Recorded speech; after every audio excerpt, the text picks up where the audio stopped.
Hi, welcome to Marvelous Mysteries, the podcast. I'm Rebecca. And I'm Jaden. And we're going to talk about 2 mysteries that we found this week. But first we're going to start, as usual, with a few icebreakers that I found. Okay, so the first one is, if you were a potato, which way would you be cooked? And why? So potato? Yeah, which way would you be cooked? I don't know. These are kind of weird because I had to get into some weird, interesting ones. Okay. I don't know. I guess fried. Just fries? Yeah. Fried. Okay. I prefer it. I guess that's my reasoning behind it. I would also probably say fried because I just like fries and they're crunchy and delicious. I'm hungry too, so. Okay, then the next one is, if you were an animal, or what animal would you choose to be? Ooh, okay. I don't have an answer ready. That made it sound like I did, but I don't. Yeah, but there's so many. It was hard for me because I wanted to say a bird, because I want to fly everywhere and stuff, and that'd be cool. But I also would want to say a dolphin. Because I think that would be cool, too, to be able to swim everywhere and go do things. But I think a bird would maybe be better because I could fly around and see cool stuff. Maybe well, I know, I was thinking aquatic animal as well, but I really hate, the ocean and stuff. Maybe if I was that animal, I wouldn't have that fear. Like a dolphin. Nothing really eats a dolphin, I don't think, besides, people. Ooh. Human. I don't think they eat it, but, No, yeah. That's, its only thing that you could, be hurt by. Maybe a monkey. A monkey? Yeah, we'll go with that. Okay. Oh, and then the last one, I only did 3, is, what's the strangest gift you've ever received? The first thing that pops into my mind is a gift from your sister. Mine is also from my sister. She gave me a plastic man that grows in water. Oh, yeah, I remember she told me about that. And I was like, thank you. I still have it. Mine would probably also be from my sister. She's given me several weird things. But I think the weirdest, maybe she got me a Peppa Pig, that pig, candy dispenser. Okay. Actually, for my wedding gift, she got me a blanket with Photoshop pictures of her face on it for me and my husband. And we were like, thanks. So, we let her, if she stays over, we let her use it. But it's, that's kind of weird. Or, that's kind of weird. I don't know. My sister we did, not necessarily gifts, but we used to hide things in each other's, bed and stuff. And, we have, various photos of people, I don't know, just, a skeleton or, I can't remember who we had a photo of. It wasn't a person we knew, but it was just some weird meme, and we used to tape it in the bathroom or underneath the toilet seat and stuff. That's not really Sounds a gift, fun. But that's just weird things. A gift. Alright, so did you go first last week or did I? I really don't remember. You can choose who goes first this time if you want, or we can do rock paper scissors. Okay, let's do. So rock paper scissors. Whoever wins goes first. Yeah. Okay, that's yeah. Fresh countdown. 2, so it's 3. Okay, I'm going first. I did paper, and Jaden had rock. Since you couldn't see. Since they couldn't see, in case you cheated. Okay, so this is the death of Rebeccas Zahau. This is how it's spelled. Pretty sure. Okay. Zahau, actually, I think it is. So, sorry if that's incorrect. So, she's a Burmese immigrant origin. She was born in March 15, 1978. She was originally from Burma, like I said. She lived in Nepal, Germany, but then eventually, 10 years before her death, she moved to the United States. In 2002, she married Neil Nelpa of Scottsdale, Arizona, and they divorced in February of 2011. She was an an eye doctor technician. Ophthalmologist? Yeah, but how do you say optometrist? But see how it's spelled? Ophthalmic. maybe. Oh, ophthalmologist. That was hard for me to say. It's okay. We can move on. Technician until December 2001. I just have to say, like, when I read books and stuff, when I see a name, I barely even say the name. You kind of just very it's like, or whatever. So, like, this is, like, hard for me. But, so in 2008, though, before she was divorced, she began dating Jonah Shacknai, who was the CEO of Medicis Pharmaceutical. So he was the guy, Shacknai, he was the ninth highest paid CEO in Arizona. He earned, in 2010, I guess he earned $6.4 million. He was married 2 times before. His first marriage was a divorce, and they had 2 children. And then his second marriage, he had 1 son, Max Aaron, or Max, to his second wife, who was named Diana. So the first death that occurs, this is like kind of a complicated thing, but the first death was July 11th, 2001, and that was his son Max's death. So Rebecca and her teenage sister Zena were at the Spreckles mansion, which is where Shacknai used to, as his like summer estate or whatever. So, but at some point during the day, Max fell face first over the second floor banister, suffering injuries to his spinal cord, face bones, which I guess affected his heart rate and breathing. And Rebecca said she was in the bathroom and found him a few moments later, and her sister called 911. But he was not breathing, and he died due to the brain damage from oxygen. Right. So they did an investigation on the death. They said it's an accident. Somehow he tripped. The trauma doctor, though, did say, like, he didn't think that the injuries were consistent with a fall, and they thought that maybe he was, like, suffocated prior to his fall. So there's some mystery about his death, too. So, like, a lot of people were curious because they were like, yeah, I know kids are reckless, but, like, how would he have climbed up the banister, I guess? But they're like, yeah, kids are reckless, but they don't, like, climb up on top of, like, some sort of railing or banister because they know that they'll fall. But, right. But he also could have, like... So, like, there's, like, movies and stuff that, like, a kid could have seen, you know, and just been like, I can do that. So, no one was watching him. So, this was July 11th. So, July 12th, Rebecca dropped off Zena at the airport for her flight back to Missouri, because that's where her family's from. And she picked up Jonah's brother, Adam, who had just arrived on a flight from Memphis, Tennessee. Rebecca, Jonah, and Adam ate dinner with their friend named Howard. Rebecca and Adam returned to the mansion, while Jonah and his ex-wife and son's mother, they did a candle vigil by the bedside of their son, and they stayed there all night. Apparently there was reports of loud music coming from the mansion later that night, but on July 13th at 6:45 a.m., Adam, the brother, found Rebecca's nude body hanging from the balcony. Her wrists and ankles were bound and her hands behind her back. She was gagged with a blue long-sleeve t-shirt wrapped around her head. The sleeves were like double knotted, stuffed into her mouth, and there was somehow tape residue on her leg. So he called 911 at 6:48. He texted his brother. He cut her body down before the police arrived. The medics attempted to revive her, but they were pronounced dead at the scene. Police initiated forensic and toxicology testing on her body as part of an autopsy to determine cause of death. Already speculation of foul play. However, they were unable to find any other DNA at the scene besides her own. And September 2nd, they formally announced that it was a suicide. So, there's a lot of, like, mystery and weirdness about her death, even though it was ruled a suicide. So this is just about the autopsy. So her autopsy had 4 instances of head trauma. So a lot of people had a lot of theories about that. San Diego medical examiner Jonathan Lucas stated that because there's evidence she went over the balcony in a non-vertical position, she may have struck her head on the balcony on the way down.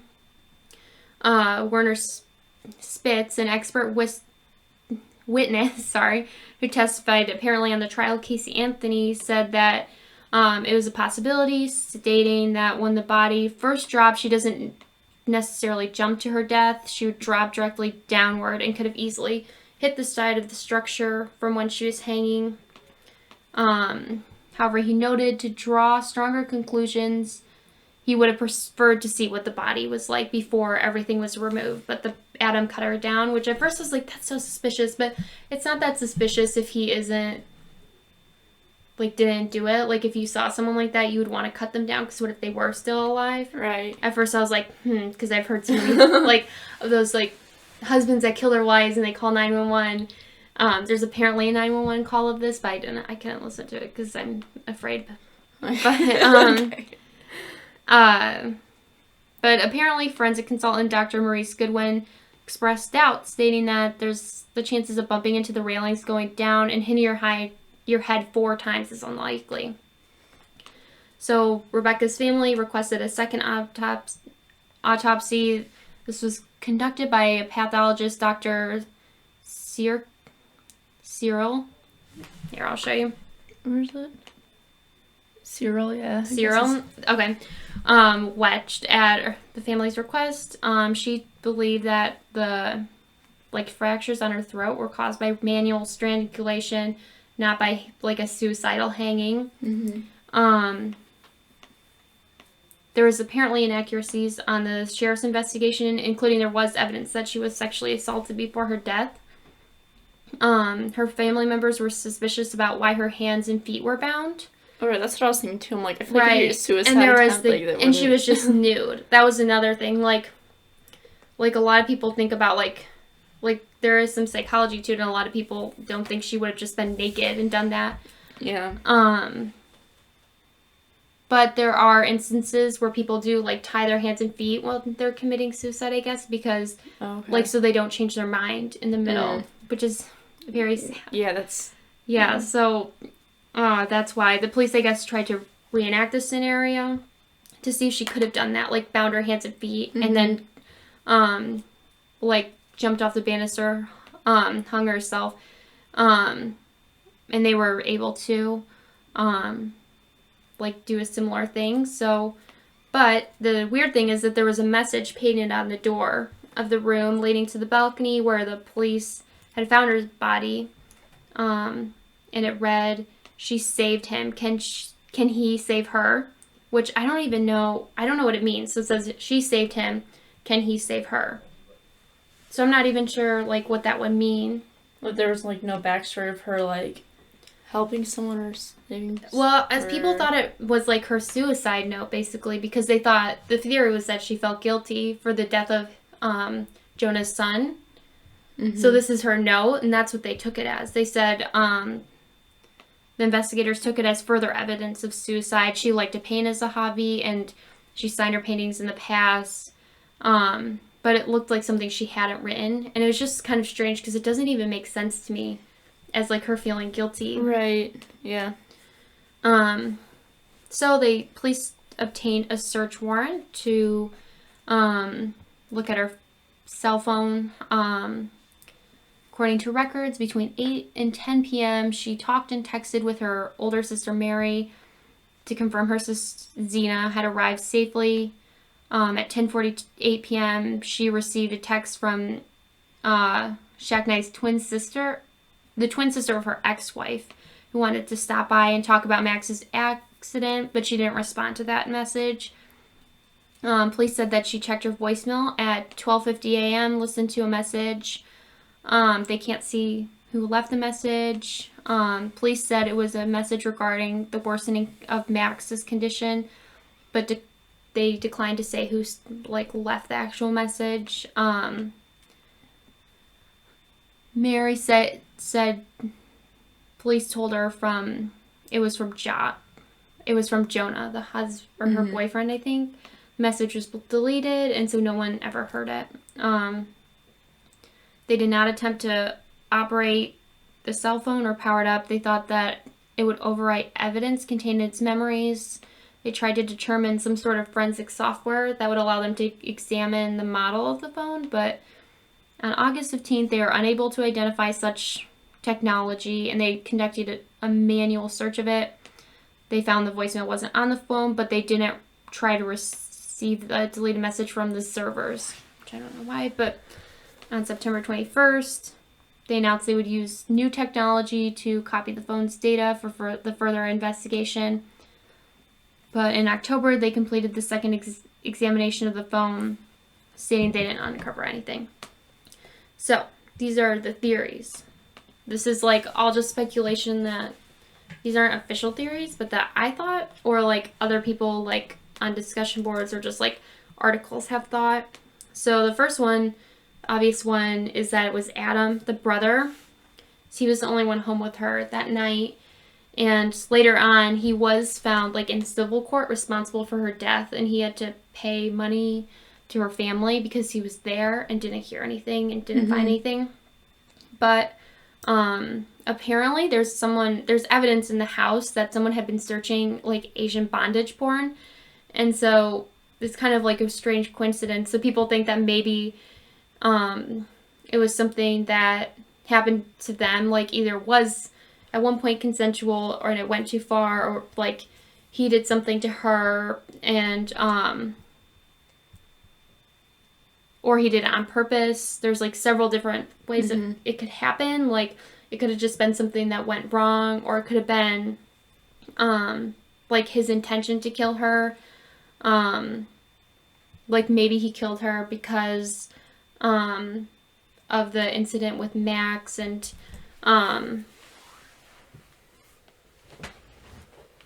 and he's trying to humiliate her and stuff because she was completely nude. The second theory is just like some revenge because basically she saved him. Can you save her? It could be something about like someone a revenge killing for the death of Max. I guess that's what the message could have been too. Because I guess you can't save her, so like maybe it was immediate family, someone, or some. I don't know why I wrote that. That doesn't make any sense. She was like in critical condition at the time that she committed suicide or was murdered. So maybe someone thought that you had to sacrifice another life for his. So like, she saved Max. Can you save her? I don't know. Or just someone orchestrated it. Maybe it's the ex-husband. Maybe it was like whatever. Yeah. There's several things. The next theory is that both Max and Rebecca were murdered. So since Jonah was such a powerful man, maybe someone wanted to kill both his girlfriend and his son. It could have been money, revenge, competition. I don't know what the pharmaceutical industry is like, but it could have been something like, since he had so much money, someone hired a hitman to, like, I don't know, get something out of him to hurt him, whatever. There's so many different, ways that could go down. So, like, obviously a 6-year-old could really easily just be, like, thrown off the stairs. And so Rebecca's hitman had to do more because she was an adult. And so this would make sense with if the message was aimed at Jonah. So she saved him. Can Jonah save her? So maybe he was threatened prior to death and he didn't do anything.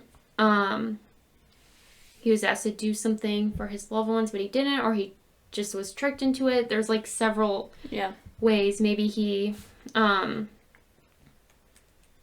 was bribed, or maybe he just was like ignoring it, hoping that nothing would come of it, or it's a joke, or maybe he doesn't even know. I don't know. And then there's like, it could be a mix of like multiple things, like Adam killed her because of Max's death, or maybe she there's like the theory too that she killed Max, because there is some also suspicion surrounding that. So or she was being like neglectful to him, like just like whatever, let him do whatever he wants, even though she was in the bathroom. And very well it could have just been a tragic accident that like happens all the time, that you hear about these stories about like kids, stuff like that, and she just was in the bathroom for 2 minutes, but maybe somehow it was her fault. Someone did some sort of revenge killing. Maybe it was a multiple of like any of these. I don't know. So these aren't any official things. They're just stuff I found on like Reddit or articles or like stuff I even came up with. So it's just really suspicious. Or there's like, some people said that maybe that there was an intruder. So I'm not really sure if, like, the fact that his son was in the hospital was televised or if anyone even knew about it, really. Like, I feel like they could have thought or assumed that he wasn't home, and they decided to go into the mansion and to rob him or do something. Or even they went into the mansion specifically after Rebecca, and it was just some random intruder who happened upon the news or assumed no one would be home. Although it does seem like she was, like, it seems very personal if she was murdered. Mm-hmm. But one of the things people said on, like, when I was looking at, like, some of the things is, like, yeah, the only way she committed suicide is if she was trying to make it look like a murder or whatever. But it could have just been that. There's just it's just a really strange case, and there's a lot of, like, suspicion around it.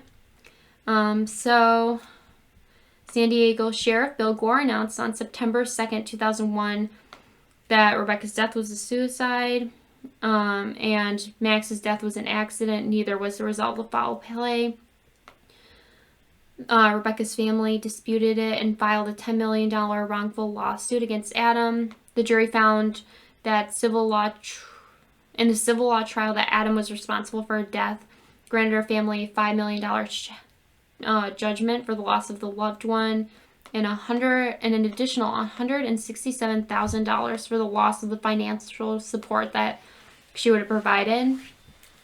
But in February 2009, he appealed it. Adam did.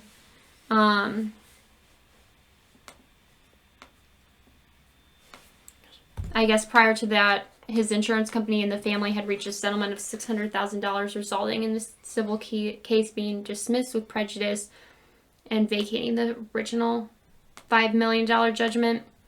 So he was technically found responsible for her death in his civil law, but that doesn't mean he killed her. It just means maybe, like, neglect or he wasn't paying attention. Because, like, the other reason, like, people think it might be him is because, like, how did he not hear anything?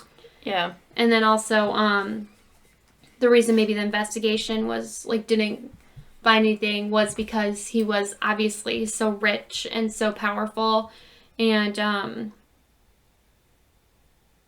not that he necessarily bribed anyone, but maybe they didn't want to go after him, or there just wasn't the evidence, so they didn't want to, like, super try, you know what I mean? So, like, not that it's, like, their fault or any, you know, like, I don't really know, but because I didn't spend a lot of time on this. I spent, like, a couple hours, you know, I didn't spend months trying to investigate this, but you're like, I found out what happened. Yeah, I know, exactly. I'm right. But yeah, so it's just really mysterious. It's very strange, and it's technically solved, but it's still, like, unusual. So that's all I have. Strange occurrences. Yeah. Okay, well, it's an urban legend, which I don't know if I did this last time or the time before that. I think so, but that's okay. So, I have two, actually, but I'll just do the one for now. We can decide if we want the second one. So, the one that I found is just called The Hook, or The Hookman.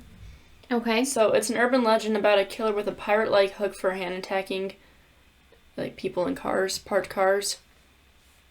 Did you say a pirate leg? A pirate-like Oh, hook. I thought you said pirate-like hook for a hand. I was like, what? Yeah, no. And it says the story is thought to date from at least the mid-1950s. So basically the whole kind of, like, legend began with a young couple, like, sitting in a car, radio playing kind of thing. And then suddenly, like, news, like, on the radio, so the news, like, was saying that there was a serial killer that just escaped from a nearby institution, that the killer had a hook, and so they left, like, it just says for varying reasons, they decided to leave quickly, the couple did. Okay, that's fair. Yep.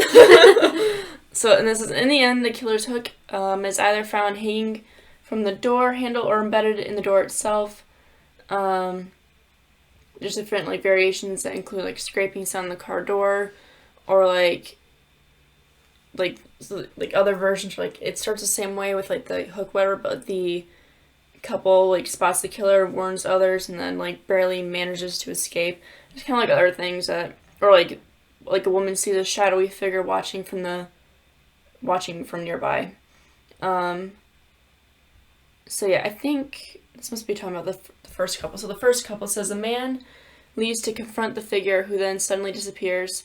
Thinking that his date just imagined it, the man returns to the car only to find that the woman had been brutally murdered with a hook.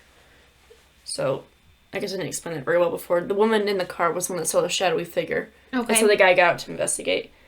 And then in an alternate version, the couple drive through, like, an unknown part of the country late at night and stop in the middle of the woods just because, like, either the car breaks down or, like, they gotta go real bad, know? And then, like, the man leaves for help, but while, like, the woman's waiting for him to return, like, she turns on the radio, hears the report of the escaped mental patient, and then that's when she hears, like, a bunch of thumping on the roof of the car, and she eventually gets out to see that the escaped patient is sitting on the roof, banging the man's severed head on it. Okay, so... Which paints a nice little picture for you. That's nice, Which, if I heard that on the car roof, I probably would not get out. Like, we're just gonna lock the doors and, like, pray, and then nothing happens. I almost would never get out of a car if someone was there. Like, there's, no circumstance where I would get out and investigate, I'm pretty sure. I would, like, hide under any part of the car inside. I would drive and run him over. Well, they said the car might have broken down. Oh, okay, I think. That's true. So, yeah, if a car could drive, then yes, I would just freaking floor it. I'd be like, sorry to my date, but, like, I gotta go. Bye. And so, where was I? So, yeah. Some of them, he's banging the head on the roof. Other variations is that the woman sees the man's butcher body suspended upside down from a tree with his fingernails scraping against the roof. Another variation, he's hanging right side up, and either his blood is dripping on the roof or his feet are scraping against the roof. Then, yeah, like, another version, I think, which is kind of like I said before, was, like, the date, like, the man or whoever the couple, the man returns and finds that his date was brutally murdered with a hook. And then, like, there's also, like, the woman leaving the car when her date doesn't come back, only to see his mutilated body, either on the car roof, nailed on a tree, or just, like, a few feet away. And as she starts to, like, run, that's when she's also killed. And then, like, another version of the story is, like, the woman, I guess, I think she escapes, and, like, she's discovered by the police, and while she's being escorted to safety, she's warned to not look behind her, and then when she does, she sees the aftermath of the man's murder. So, yikes.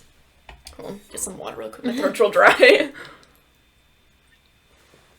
And then a similar legend is that a young couple are heading back from a date, and their car breaks down, and then the man decides to head off on foot to find someone to help, and the woman stays behind. She falls asleep while waiting, wakes up to see a hideous person looking through her window. My god, I would freaking, like...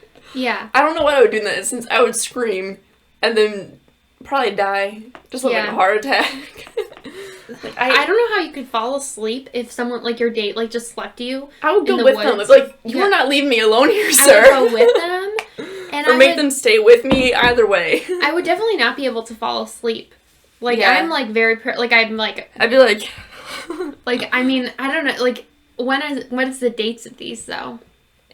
Well, at the very beginning, it's to, like, I think, like, 1950s, at least, when it first started. Okay. So I'm assuming it's, like, back in more, like, those times. But either way, I was, like, this is kind of off topic. I was actually thinking about this the other night, because sometimes I work late, so I get out at night. And for some reason, I was just thinking, I was like, I swear, like, I think one of the worst things someone could do to, like, scare me is just, like, just appear in my window while I'm, like, you know, getting something from, like, my bag or something. Like, I'm, like, you know, I'm in the driver's seat, but, like, I'm, like, checking something. Like, I look up. Like, I would cry. Anyways. For sure. Yeah, I scare really easily. So, like, even just, like, when I was... Right now, I'm not in the office, obviously. But when I used to work in my office... People would just be like, "Hi, Rebecca," and ask me a question, and I would jump every time. And so, like, imagine if something really bad was happening. They're just like, "Hi," and I'm like, so I don't know. Yeah. So yeah, it says there's a person looking at her through her window. It says the next part says, luckily the car is locked, so the person can't get inside. And then it says then the person, the killer, or whatever, raises both his arms to reveal that they're holding the date's severed head in one hand and the car keys in the other. So there you go. Gruesome. So that was the more of the legend part, and this is the origin part. So, it says the origins weren't really known entirely of how the Hook, or Hookman, whatever you want to call him, came to exist. But the story began to circulate sometime in the 1950s in the United States. And yeah, it just kind of continued to expand into the 1960s and stuff like that. My voice cracked. Sorry, hold on, let me see. Okay. Then yeah, I'm sorry, I was looking through the rest of the article really quick. The rest of it is kind of just it being turned into other interpretations, or maybe being the start of certain stories, what's the word I'm thinking of? Inspired. Inspiring other stories. I just saw the Shrek the Halls pop up in this whole thing. And That's what inspired. And I don't know why it's in this in popular culture as being inspired by it, but we're just gonna leave it at that, and y'all can guess why that's there. Yeah. So that's kind of the end of it. I probably could have found more articles about it. But I feel like usually most urban legends, there's not really that much to them all the time. Yeah, it's just what it is. It's interesting. A lot of them, I never heard this one, but a lot of, it seems like there's a lot in, the older times. Yeah. But I'm guessing it's because there's no... It's internet or... Yeah, it's less easy or less... It's harder to prove it, Yeah, to, debunk. Yeah. Or whatever. But yeah, so that was that one. I can do another one if you want. That's kind of short. Or there's something I was reading earlier, which is kind of a creepypasta that was made up about Disney, Walt Disney World. Sure, is it on? You can share the creepypasta. Let me find.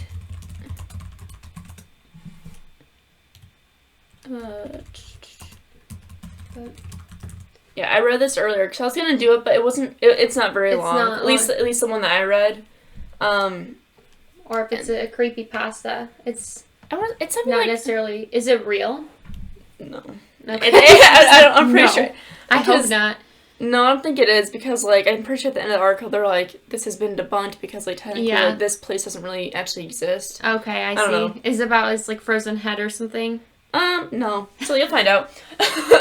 So basically, the abandoned by Disney is what it's kind of known as, and I think there's multiple little stories that people made up about this whole concept. And it's kind of in the same league, I guess, as the Slender Man and stuff like that.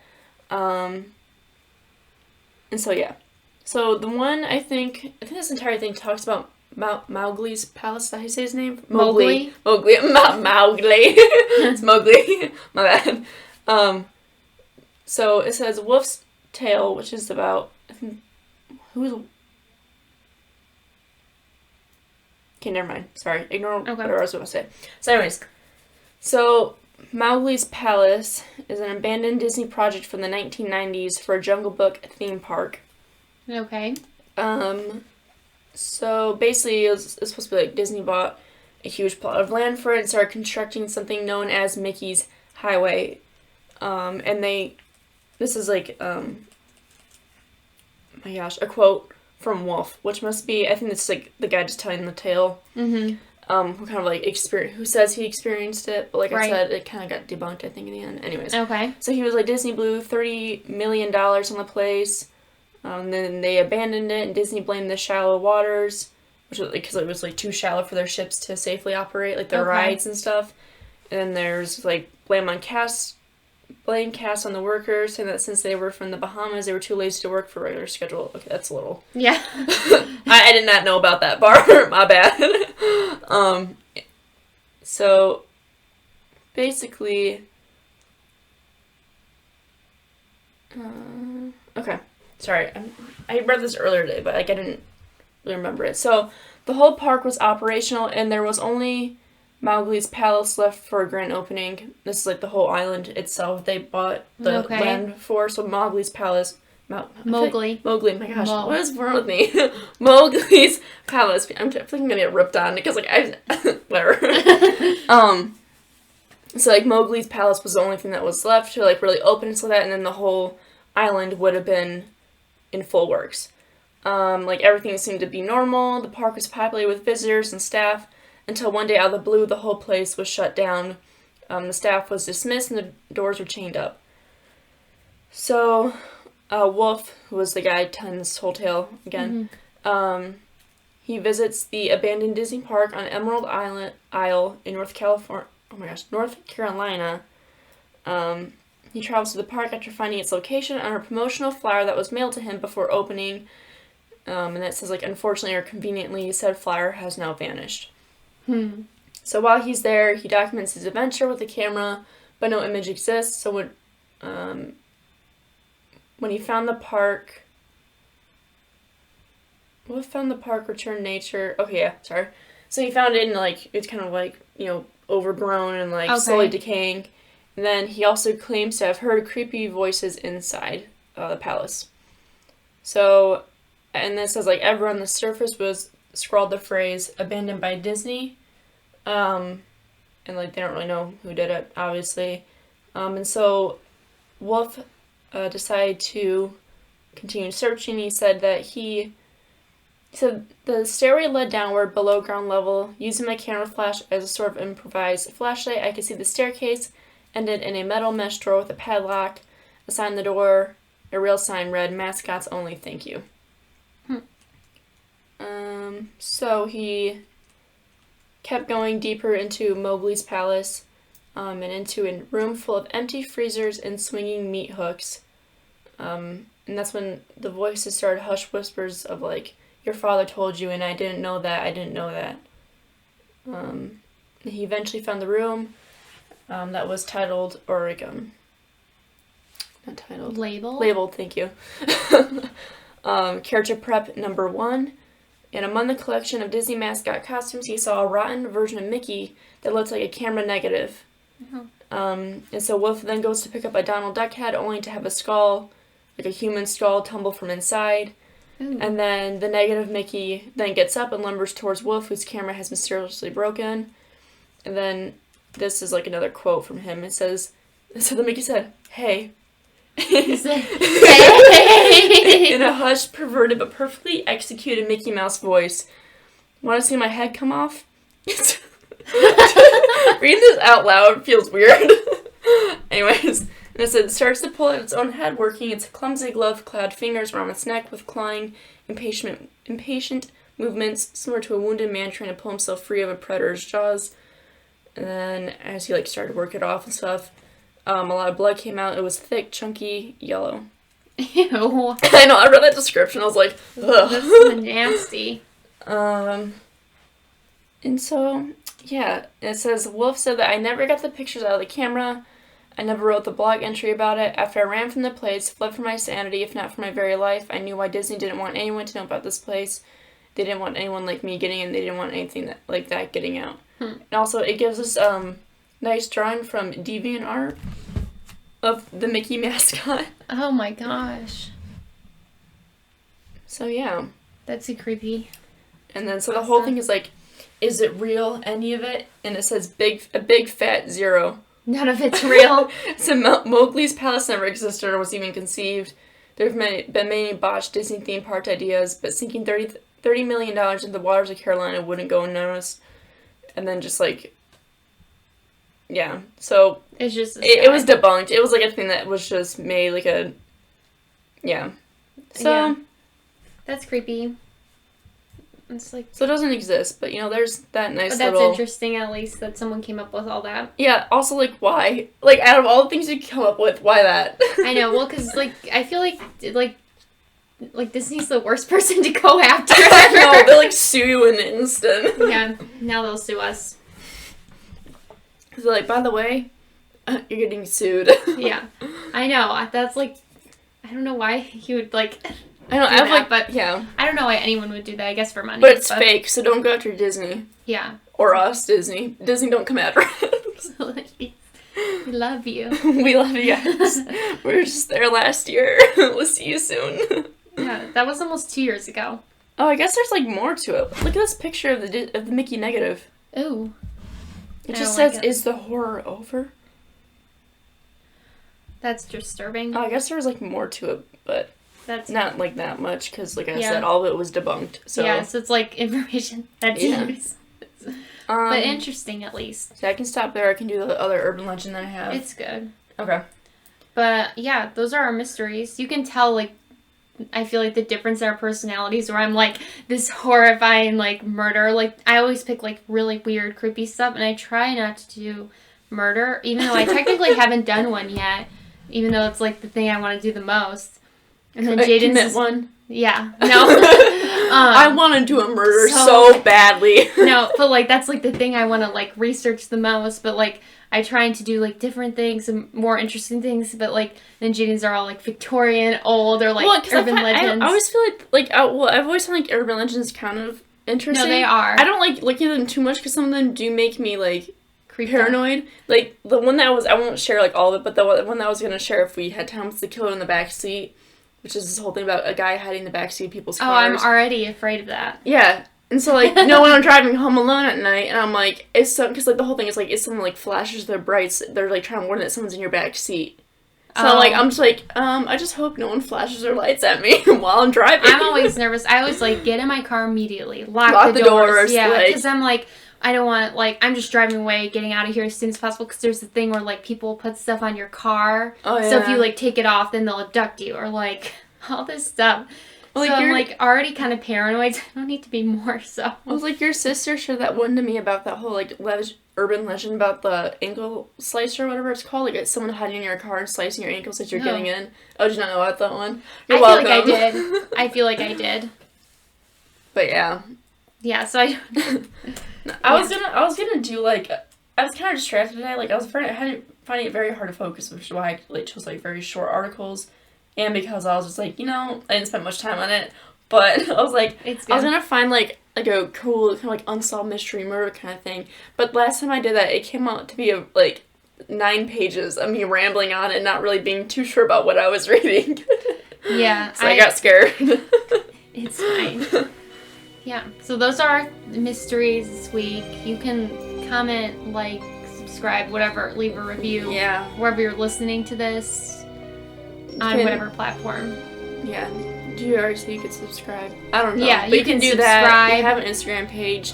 The link, if you're on wherever YouTube. You're on. I don't know if does it have it on the other? I haven't looked at those. No, so it's... In YouTube, it's in the description, so, like, just click on it and you can find all of our other links in our Instagram bio. But... Yeah, but... Yeah, we'll see you guys next week. Bye. Bye.